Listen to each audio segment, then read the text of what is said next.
Yes, it's showing. Okay, great. So thank you very much for the opportunity to discuss current issues in HIV-associated TB. I'm going to be discussing the following issues in my talk today. Firstly, an update on the current epidemiology of HIV-associated TB, issues around prevention, screening, diagnostic challenges in people living with HIV, and then finally, to expand in the last part of the talk on studies that our research group is doing focused on disseminated HIV-associated TB and the pathogenesis and treatment of that condition. And just to say that, this is not meant to be an exhaustive talk. I've left out some topics like the co-treatment of HIV and TB and the development of TB iris and drug-drug interactions, and really focusing on those five topics. So this slide just summarizes sort of a few decades of our understanding of the interaction between HIV and TB on an epidemiological level and how ART modulates that. So what you see is that we know that HIV increases the risk for progression to TB disease by up to 30-fold, particularly in people with low CD4 counts. But even in the first year after HIV infection, from studies done in the gold mines in the 1990s, we know that the risk of TB increases by 2-fold, even in the first year of HIV infection, but then progressively increases thereafter if somebody is not treated with antiretrovirals. We know from the pre-ARV era that in communities with a high burden of TB in Cape Town, people living with HIV with a CD4 count of less than 200 not on ARVs had a roughly 1 in 3 or 30% annual risk of TB. We know that antiretroviral therapy can lead to very substantial modulation of these risks. So ART, based on a number of studies, reduces the risk of TB disease by between 60 and 80%. The 80% is people with a lower CD4 count, so substantial risk reduction in the risk of TB when people with HIV are started on antiretroviral therapy. But the risk is thought to remain elevated above people living without HIV in the same communities, even in people on long-term ART, but is substantially reduced compared to people with HIV not on antiretroviral therapy. And this is just from the recently issued global TB report from the WHO on a worldwide level. It's estimated that last year about 10.5 million people globally fell ill with TB, and about 6% of them on a worldwide level were people living with HIV. And it's estimated that there were around about 167,000 TB deaths among people living with HIV. You can see in the graph that there has been a significant reduction in deaths due to HIV-associated TB in the light blue line over the last 20 years, and that can be largely attributed to the scale-up of antiretroviral therapy programs across the world. And what I said in the previous slide, that if one looks on a worldwide level, then among people falling ill with TB, about 6 or 7% have HIV co-infection. But we know that if we look specifically at our region of the world, in Southern Africa and East Africa, that the proportion of people with TB who have HIV co-infection is much higher. And in countries of Southern Africa, including South Africa, that's over 50% of people with TB have HIV co-infection.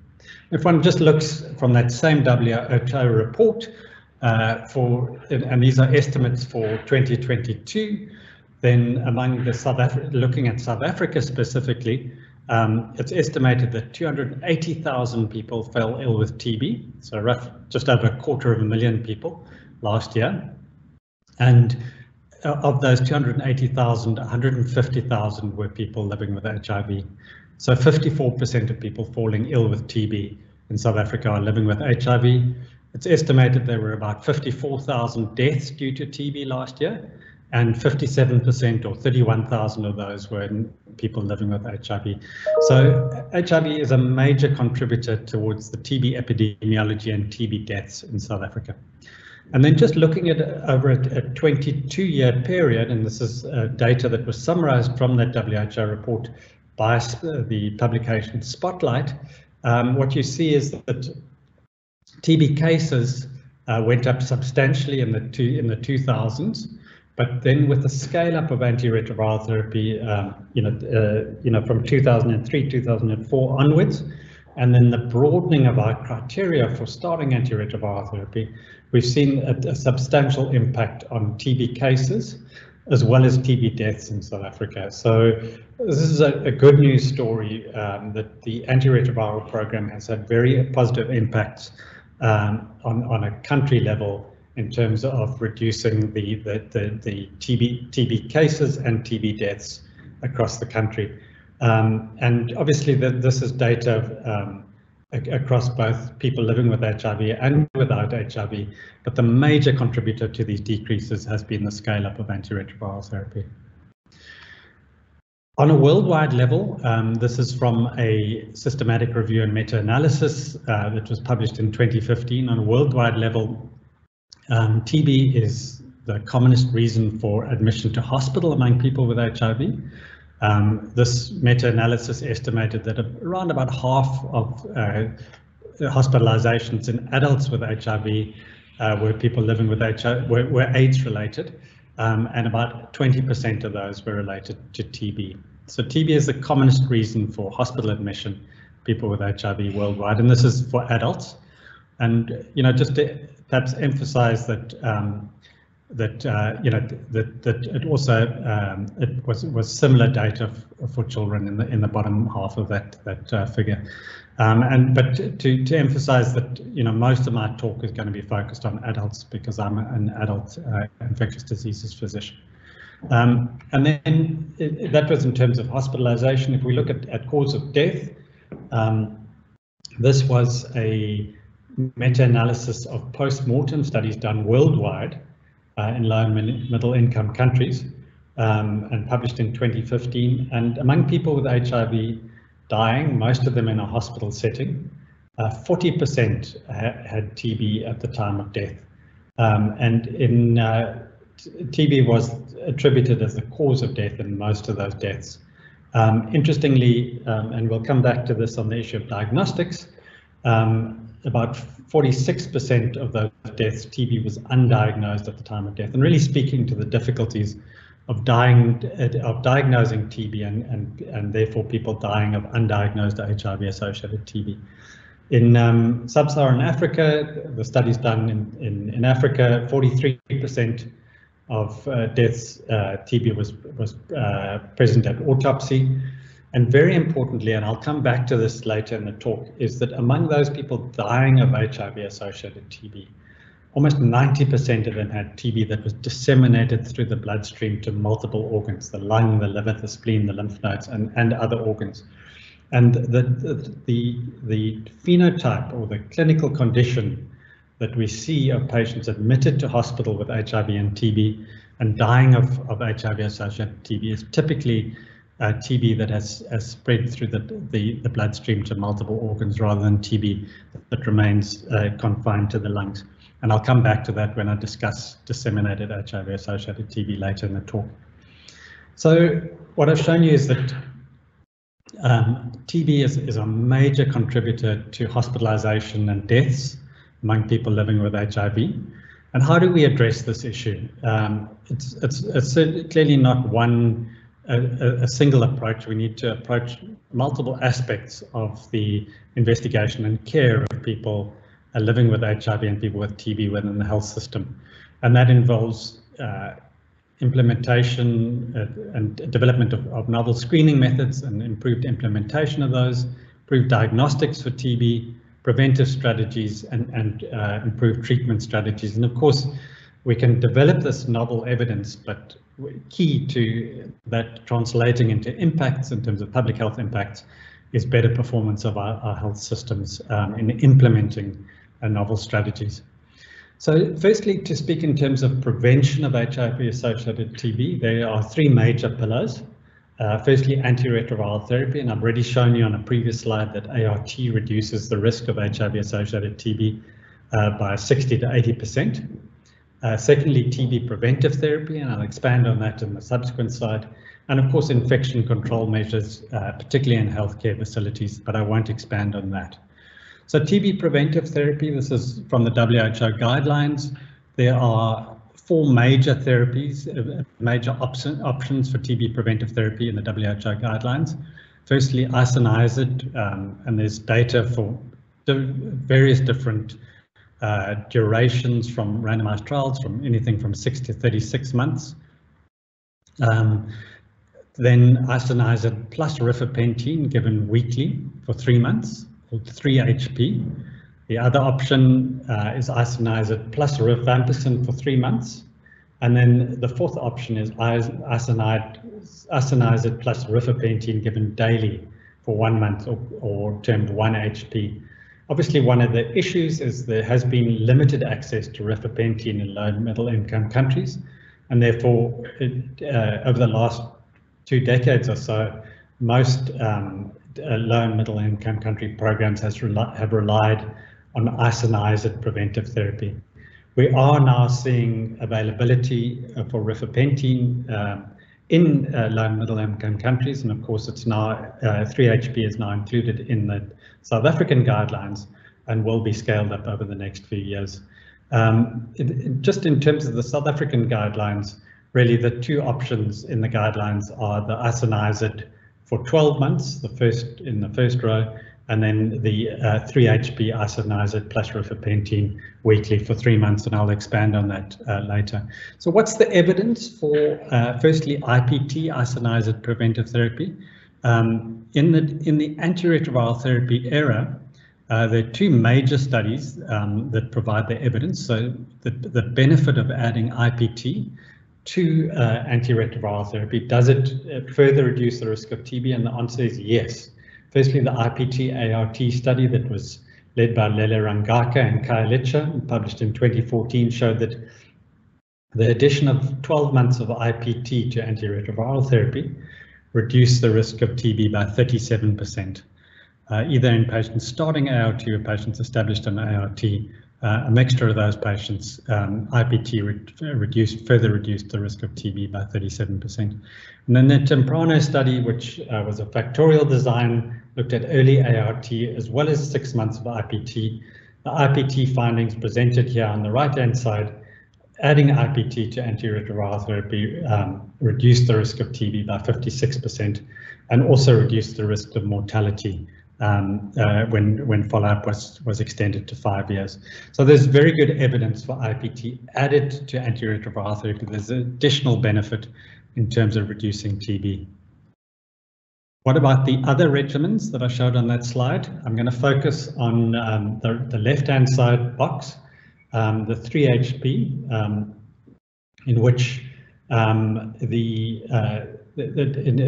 study that enrolled people at risk for TB and provided 3HP, so weekly isoniazid plus rifapentine versus placebo, versus IPT, not placebo, versus IPT for 9 months. And the 3HP was found to be non-inferior to IPT, with TB incidence of 0.19% versus 0.43%, and this is included in the HIV positive subgroup. The 3HP was shown to increase treatment completion rates with fewer adverse events. And there's also evidence for 1HP, so once daily isoniazid plus rifapentine given for 1 month. This was the brief TB trial, included only people with HIV, again non-inferior compared to IPT 9 months, with improved treatment completion and reduced adverse events. So the TB national guidelines on treatment of TB infection that were recently released have advised that TPT should be offered to all people on ART and people newly diagnosed with HIV, and regardless of TB exposure, once TB disease has been excluded. And if people have a new significant TB exposure, even if they previously had TPT, they should be considered for a further course of TPT. What about which regimen is advised? Essentially, for adults, adolescents, and children over 25 kilograms living with HIV and initiating dolutegravir, the regimen advised is 12 months of INH or 12H, and that's because we don't have evidence regarding the drug interactions between dolutegravir and rifapentine to guide dosing in people starting ARVs with a high viral load. However, for those taking ART that are already virally suppressed with a viral load of less than 50 in the last 6 months, then 3HP is preferred over INH. And that's because we have good evidence to show that we can give 3HP the pharmacokinetics is not significantly affected of dolutegravir, and viral suppression is maintained. So in patients starting ARVs, then it's isoniazid for 12 months. In patients who are stable on ARVs with the viral load that's suppressed who are eligible for TPT, it's 3HP that's advised. And obviously there are implementation issues and challenges at the moment in South Africa in terms of scaling up and the training thereof. But this is what the guidelines would envisage us using going forward. And this is just from those guidelines, the tables showing the dosages and the durations of the 12H in the top part and the 3HP in the bottom part. To move on to TB screening. So what is TB screening? TB screening is a programmatic implementation of testing generally practiced in high burden countries focused on high risk groups, such as people living with HIV, that aims to identify those who are asymptomatic with subclinical TB or have early symptomatic TB through the implementation of testing or other screening methods that are affordable, have good diagnostic performance, and preferably can be used at the point of care. And if the screening test is positive, then you go on to definitive testing for TB. And really the rationale for TB screening is the realization that about 1/3 of people worldwide, and this is generally, it doesn't just apply to people with HIV, but also applies to people with HIV.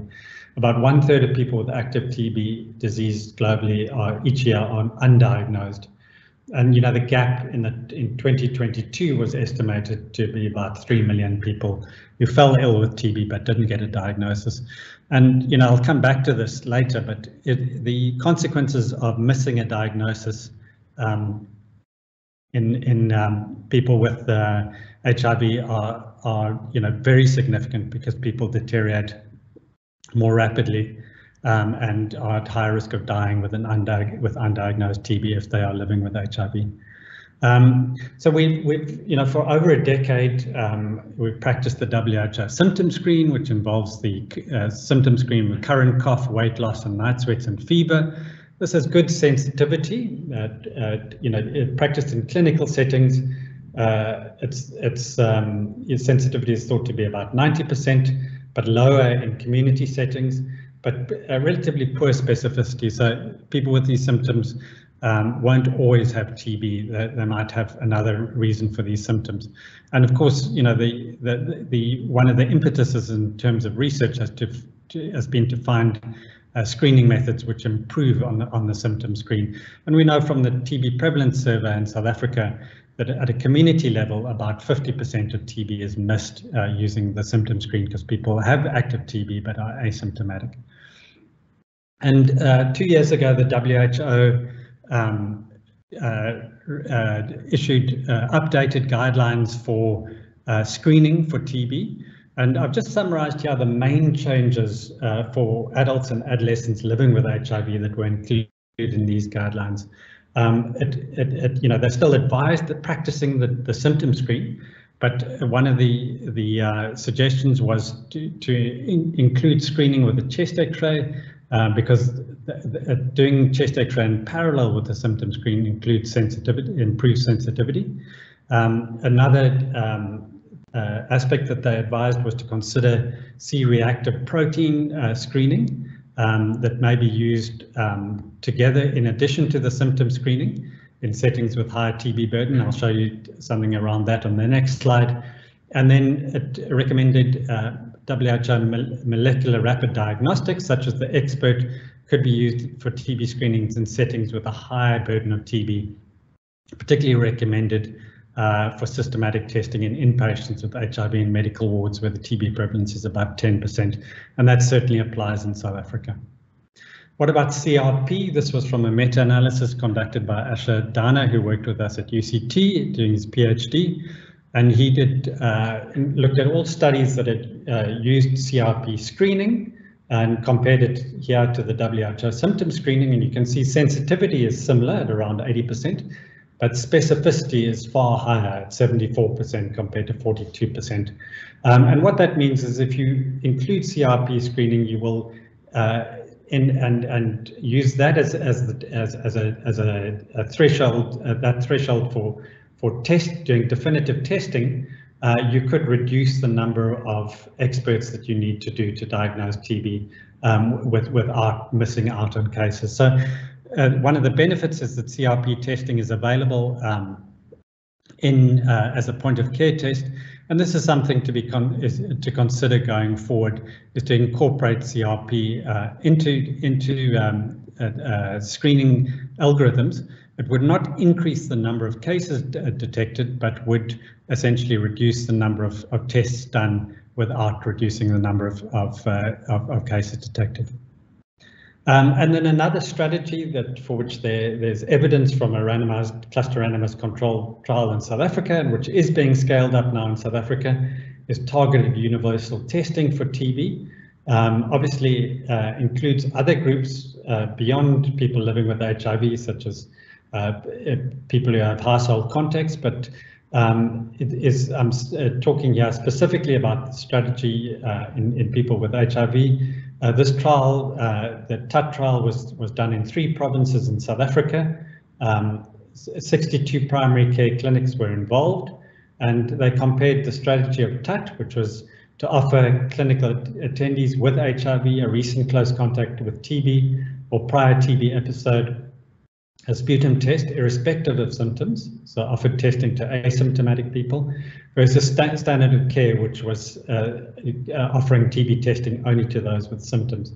And in the primary analysis, there was no difference in TB diagnoses made between the 2 arms, but in a pre-specified secondary analysis, which looked at differences over time, the number of TB diagnoses in the standard of care clinics decreased, whereas the number of TB diagnoses in the intervention clinics, where testing was offered to high-risk people even if they're asymptomatic, in the intervention TUT clinics, the number of TB diagnoses increased over time, and that difference was statistically significant. So evidence to support the implementation of TUT, and of course TUT is being now implemented in South Africa, offering an expert ultra test to people with HIV entering care, and annual testing as well, and potentially also people re-entering care after an interruption.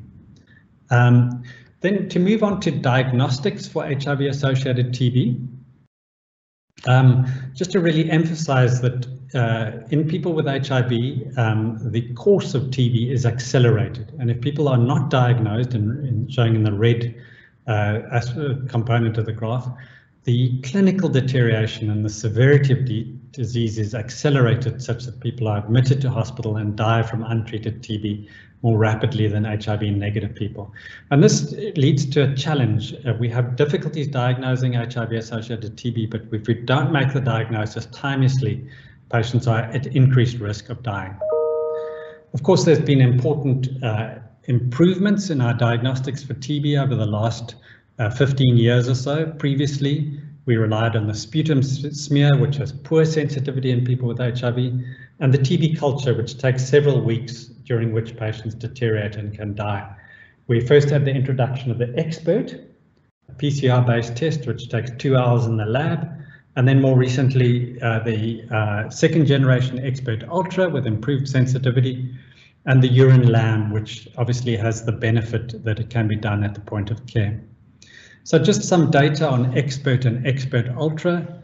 The sputum Expert, the sensitivity for pulmonary TB in HIV-negative people is around 88%. and in people living with HIV is around 81%, with specificity of about 98%.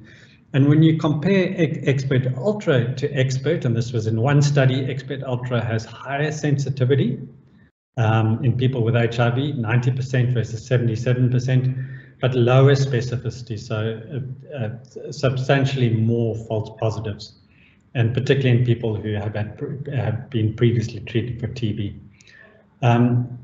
Expert also has sensitivity, reasonable sensitivity on extrapulmonary specimens, particularly node aspirants and biopsy specimens and pus. But there are very important diagnostic challenges in hospitalized patients. Even though the Sputum Expert Ultra has a sensitivity of 90% in people with HIV, it's difficult to obtain sputum in people hospitalized with HIV and TB. Only in the studies that we've done, only about 40 to 80% of patients are able to produce sputum, either because they've got a dry cough, they're confused, or they're just generally weak. And also among hospitalized patients, extrapulmonary TB is more common, and we know the difficulties with obtaining extrapulmonary samples. And then these challenges with obtaining sputum have led to an increased focus on urine diagnostics, particularly for inpatients who are being investigated for HIV-associated TB. And the test that has been scaled up is the Lear Urine Lam test, which is a dipstick test which can be done in 25 minutes. In hospitalized patients with HIV in a meta-analysis, the sensitivity was only 50%, specificity 87%. And you know, the important message to take from that with a sensitivity of 50% is that a negative test does not exclude TB. A positive test allows you to treat for TB, but a negative test does not exclude TB, and you have to do further testing. And of course, you do further testing even if there's a positive test in order to get sensitivities to rifampicin. But we do this test even with a sensitivity of 50% because it gives us a rapid answer in the most severely ill patients and allows us to start TB treatment rapidly. And this was confirmed in 2 randomized trials done in Southern Africa, which showed that among severely ill patients hospitalized with HIV, including urine Lam as part of the diagnostic algorithm, led to significant reductions in mortality. And I've really made the point that the yield and the sensitivity is suboptimal at around 40% in one study, 55% if the CD4 is less than 100, that's the yield. But in a study that we were involved in Cape Town, the specificity was 99%. So when the test is clearly positive using the reading strip, that allows you to start TB treatment with a Lam, and this allows for more rapid diagnostics for TB, particularly in hospitalized settings patients. So in people with HIV admitted to medical wards in South Africa, the 2 mainstay tests would be the Sputum Expert Ultra, and I've shown you the WHO guidelines which suggest that with a prevalence of over 10%, we should be testing all people with HIV admitted to medical wards, regardless of whether they have TB symptoms or not, and the urine Lam test as well. The WHO have guidelines for urine Lam testing among inpatients, CD4 of less than 200, WHO stage 3 or 4 disease, TB symptoms or danger signs. And in this meta-analysis done by Asha Dana, 93% of inpatients with HIV meet those WHO criteria, which really suggests we should be testing all patients admitted to medical wards who have HIV with the Lear Lam, and indeed with both of those tests.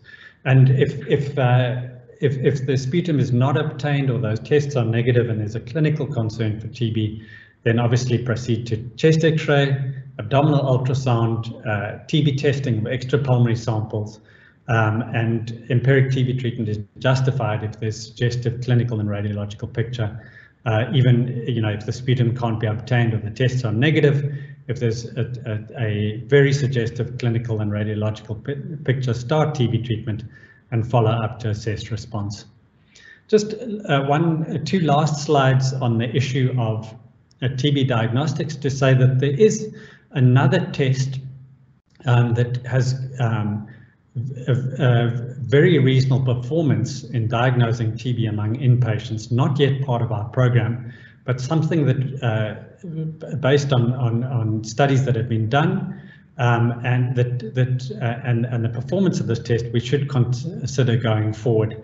And that's performing the Expert test, and more recently the Expert Ultra on urine samples, particularly a centrifuged urine sample that's spun down, and then you take the pellet and you put that together with the sample reagent in an Expert cartridge. And this was a study that was led by Steve Lawn at Euston Hospital over a decade ago that involved urine Expert testing, so the original urine Expert, and you can see that the yield of urine Expert in the yellow, so the percentage of TB diagnoses that were made using the urine Expert was 50% among all patients diagnosed with TB in the study, and among those with a CD4 count of less than 100, 60% of patients, the diagnosis was made with the urine Expert, which outperformed the sputum Expert largely because of the difficulties in obtaining sputum among inpatients that I already referred to.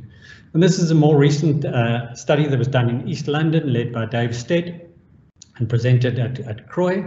Among 240 patients admitted to hospitals in East London with TB symptoms, 26% of them had microbiologically confirmed TB.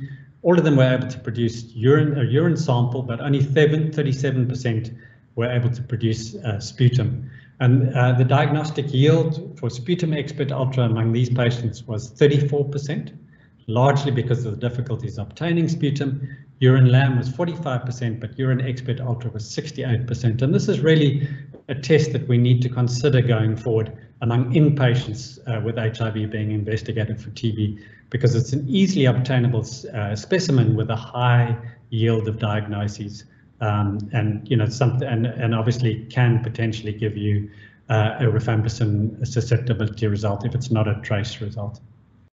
So finally, I wanted to finish off by just discussing some of the work that our group is doing focused on disseminated HIV-associated TB, which is the predominant form or clinical phenotype of TB that we see among people with HIV admitted to hospital at the time of TB diagnosis.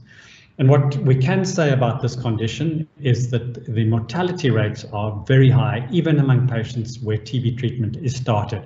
This is from a range of studies done across Africa, reporting on mortality rates among people diagnosed with TB in hospital settings. And you can see anything from 10 to 50% mortality.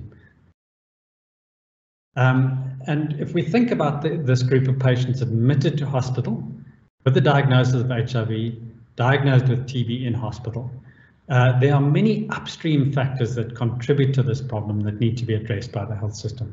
And they really represent failures and gaps in our healthcare system. Prevention failures, and I've listed some of those there. Then failures in terms of the health system performance when TB, after the onset of TB symptoms, patients often report seeing multiple providers and not getting a TB diagnosis. And then, you know, failures in terms of workup for TB and linkage to treatment. And failures within our health system lead to the hospitalization of patients with HIV-TB. And this is a particular group of patients that we're addressing, and it really is one of the commonest reasons across South Africa for admission to a medical ward in our hospitals. We know that in this group of patients admitted to hospital with HIV-TB, bloodstream infection is common, and this is from a meta-analysis that was conducted by David Barr, who worked with us in Cape Town. Among the average patient admitted to hospital with HIV-TB, about 45% of them have TB cultures that are positive for TB, so TB bloodstream infection. And having TB bloodstream infection increases the risk of mortality by about 2.5-fold. And what he showed in this analysis was that a delay to starting TB treatment among these patients with TB bloodstream infection of just 4 days or longer, once patients were admitted to hospital, was associated with a 3-fold increased risk of dying after adjustment for other cofactors. So what the take-home message here is that among patients admitted to hospital with HIV/TB, almost half of them had bloodstream infection. Having bloodstream infection increases mortality, and among those patients, delaying a TB treatment by just a few days increases mortality further. The focus of our research group's work has been in recent years has been on among patients hospitalized with HIV/TB, with two overarching questions. What are the pathophysiological processes contributing to these deaths?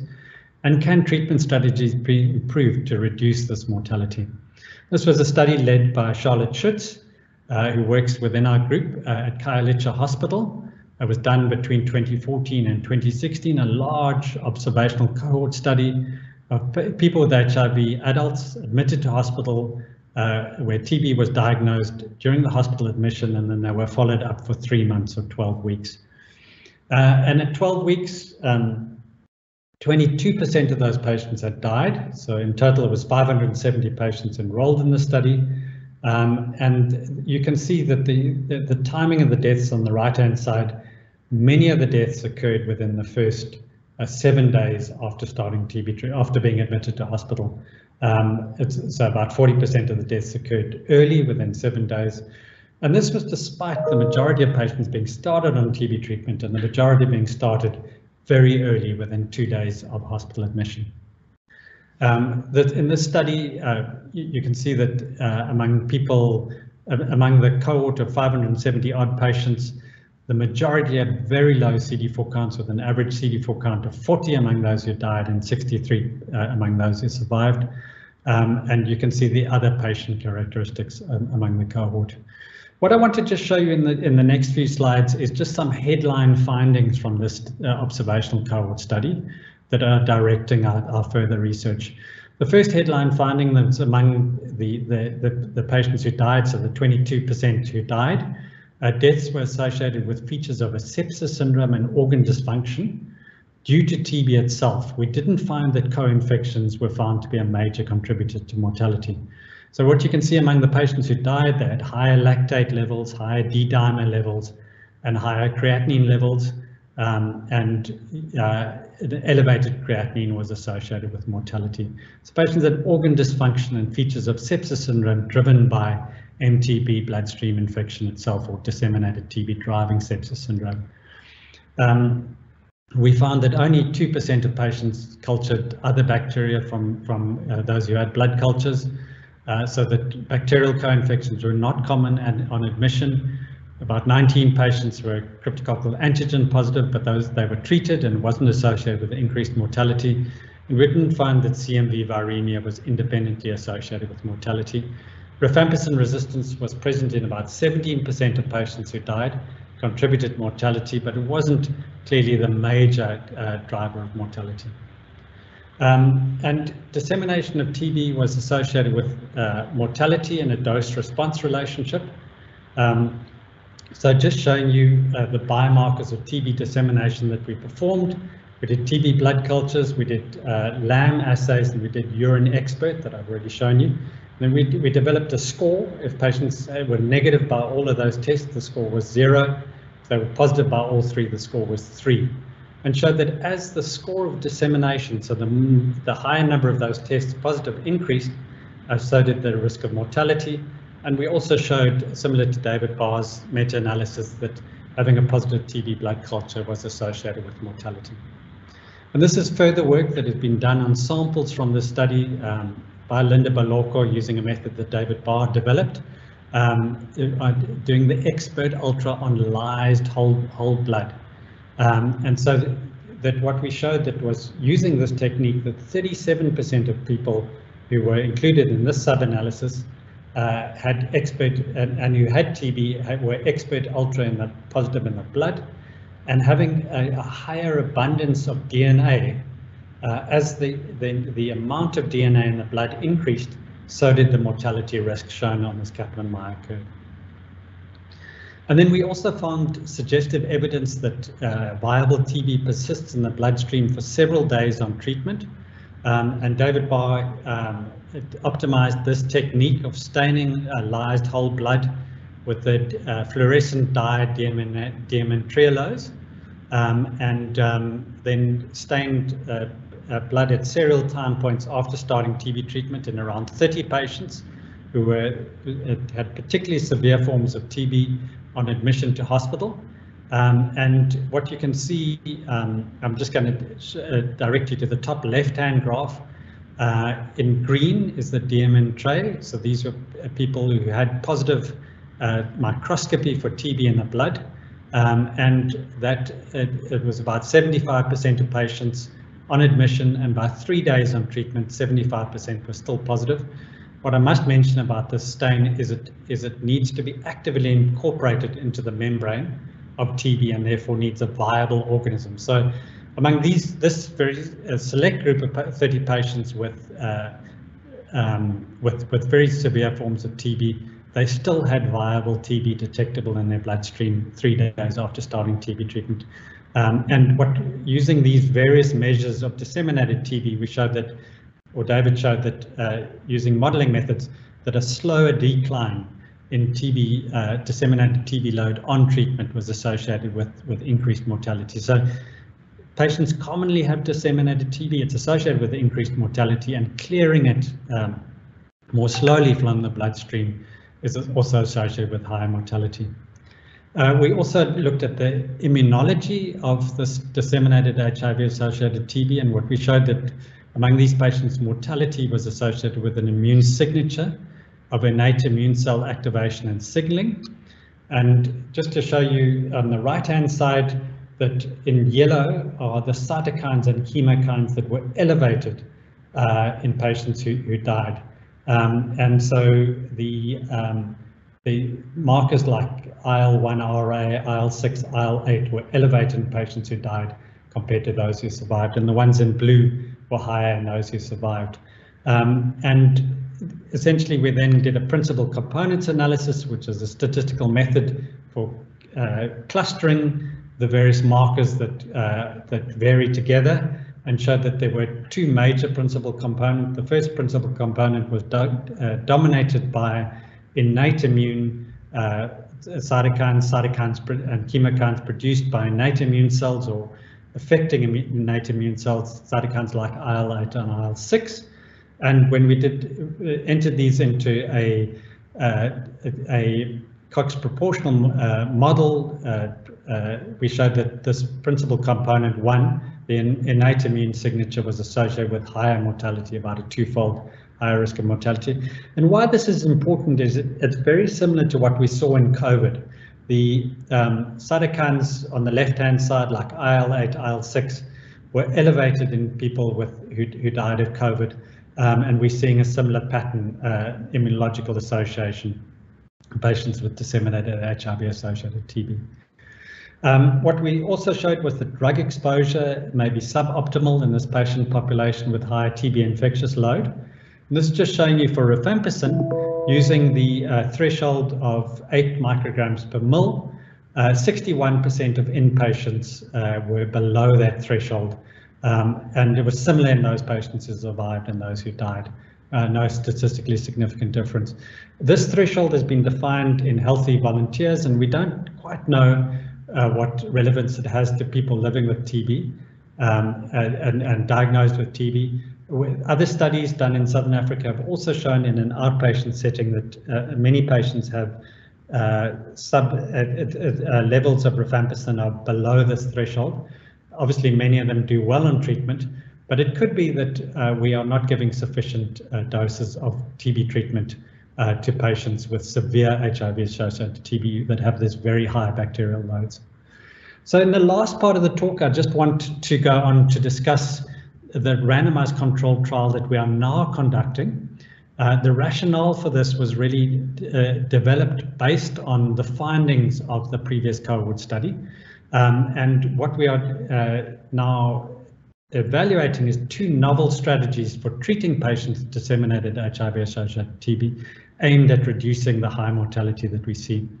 So the NuStrat TB trial is a randomized controlled trial. It's a 2-by-2 factorial design. So we're assessing 2 different interventions aimed at reducing mortality, and patients are randomized twice.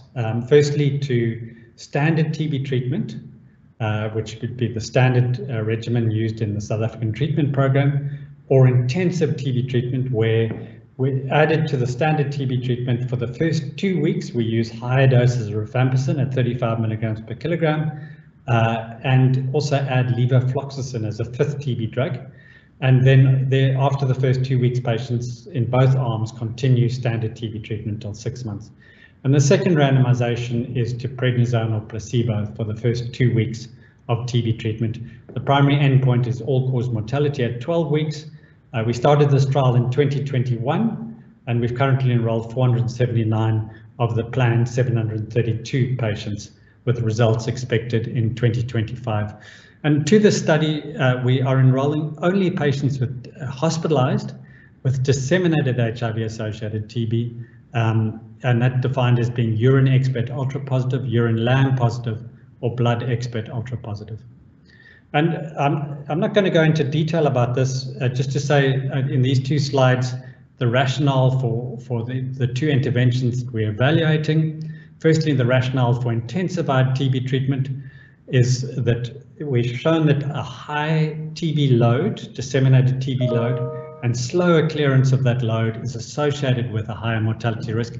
And our hypothesis is by using higher doses of rifampicin and adding levofloxacin for increased bactericidal effect will lead to more rapid clearance of disseminated TB and could potentially improve survival. The other intervention that we're evaluating is prednisone or corticosteroids, and we showed, as I showed you, this innate immune profile is associated with increased mortality. Our hypothesis is that by modulating that, we will improve survival. And there's of course evidence from other infectious diseases and other settings with TB that steroids can improve clinical outcomes, such as in COVID-19 and in TB meningitis.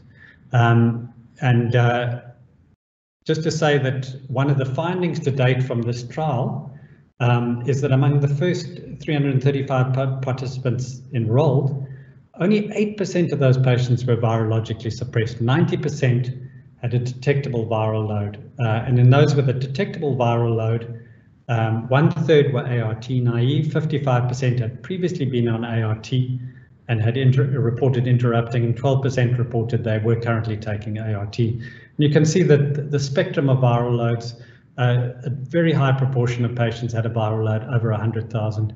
And really what this points to is, like cryptococcal meningitis, disseminated HIV-associated TB, resulting in people needing to be admitted to hospital, is an indicator conditions for gaps in our HIV care cascade, and improvements in our HIV care cascade could result in reduced admissions for HIV-associated TB, because it really is people who are not suppressed on antiretroviral therapy who are being admitted to hospital with disseminated HIV-associated TB. Just to mention briefly that there is one other trial focused on reducing mortality in patients with HIV-associated TB admitted to hospital. This is being done in countries across Africa and Southeast Asia. And here they're comparing standard TB treatment to intensified TB treatment for 8 weeks and prednisone added for 6 weeks. And that's just 2 arms to the trial, either randomized to the standard TB treatment and this package of interventions, which is intensified TB treatment plus prednisone. So to end off with, I just want to summarize some of the major points that I've made. Almost 30,000 people die annually from HIV-associated TB in South Africa, and many of those deaths occur among patients admitted to hospital or shortly after admission to hospital with HIV-associated TB, and represent gaps or failures in the HIV care cascade. In terms of preventing HIV-associated TB, we know that antiretroviral therapy reduces the risk of TB in people with HIV by 60 to 80%. But we also know that TB preventive therapy, either INH or 3HP, further reduce the risk of TB and need to improve implementation of those programs. Our diagnostics for TB in people with HIV have improved, but there's still major challenges, particularly getting sputum samples among people admitted to hospital. And the combination of sputum expert ultra and urine tests provide the highest yield. There's need for ongoing diagnostic information, innovation for more reliable point of care tests. And what I've shown you is that the Urine Expert Ultra shows promise, particularly among inpatients. And then finally, I ended up telling you about some of the work that we've done focused on disseminated TB in people with HIV hospitalized.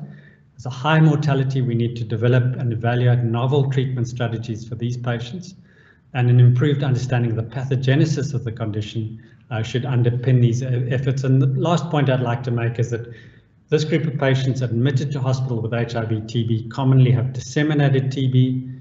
Half of them have bloodstream infection. We need specific efforts to improve treatment for those patients rather than relying on the treatments that were developed for patients with pulmonary TB in outpatient settings, because they really have a different form of clinical disease, and we need to improve the treatment for those patients because they still make up a major proportion of people hospitalized in our medical wards in South Africa today. And then just to finally acknowledge all the colleagues that I work with and the teams in Cape Town and the funders of the research, and thank you for your attention, and once again thanks for the opportunity to speak on the webinar today. Thank you so much, Prof, for the presentation and availing yourself today. I think I'd just like to remind our colleagues that could they please jot down their questions or comments underneath the chat tab there above on your screen. And whilst you guys are jotting down the questions, please be reminded that if you'd like to be on this platform next year, January, on a monthly basis, kindly email ngosi@tbthinktank.org or anyone else from the Secretariat. So we have just under 7 minutes for questions, comments.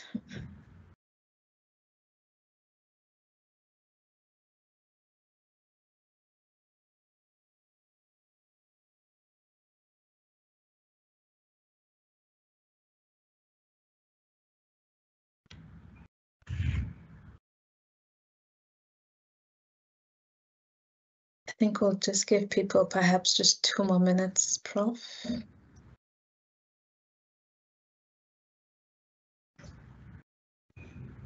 We have a question here that says, thank you for the magnificent talk. Is there data of performance of concentrated urine expert in non-PL-HIV TB? Just to be sure, prevention repeats only when new exposure to TB.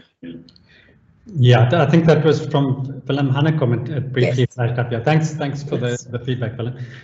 Yeah, I'm not aware, Willem, of data on urine expert in people without HIV, and clearly, you know, that would be a group to look at. I mean, I think you know, based on the findings from Urine LAM, we would expect that a small subset of people without HIV might be positive, but it would be much lower than people with HIV because, you know, the disseminated forms of TB that we see in HIV are less common in people without HIV. So I think it would be an interesting question, but I think the yield would be substantially lower than people without HIV. And there's a tight correlation between a lower CD4 count and a higher likelihood of being positive with urine testing in general, but no research that I'm aware of to date. And then in terms of repeating TB preventive therapy, the guidelines would suggest only repeating TB preventive therapy after what they term another significant exposure, which I would take to mean a significant exposure in a household contact or other confined setting for a significant period of time. The WIP for TB study that Gavin Churchyard led, looking at the benefit of repeating a course of 3-HP 1 year later, did not show any additional efficacy. So currently we don't have data to support repeating a course of preventive TB therapy. But, you know, based on the risks that we know would be associated with a significant exposure, that setting we would, you know, the guidelines advise repeating TB preventive therapy. I think there is still a research question that to ask, would repeating perhaps in 3 years' time, would that lead to reductions in TB incidence? And that would take a further study, but at the moment it's just if there's a further significant exposure. Thank you, Prof, and thanks, Prof Hanekom as well. We have one, this might be our last one depending on time. This comment starts with great talk. What is the sensitivity of saliva gene expert testing in those who can't produce sputum? Yeah, to be honest, that data I don't know that well, and there are many ongoing studies looking at saliva.